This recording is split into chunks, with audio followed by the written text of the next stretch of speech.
And what we're doing out here today is we're teaching our recruits how to drive or start to drive emergency vehicles. We're doing that through their practice runs on an obstacle course that we have set up here at the training academy. They spent most of the day yesterday on the cone course navigating different obstacles that we had set up. More of the same today with different obstacles today than what they negotiated yesterday.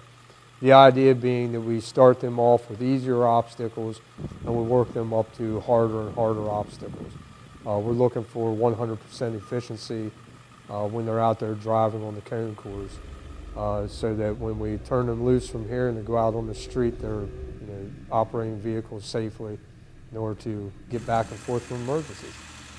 The biggest thing is we're taking people who in many cases have driven cars or pickup trucks or whatever they own for years and years and years. So the biggest issue we're trying to teach them is that when they're behind the wheel of a vehicle that's not only bigger, but the dynamics of driving that vehicle are completely different when we're driving in an emergency setting versus non-emergency.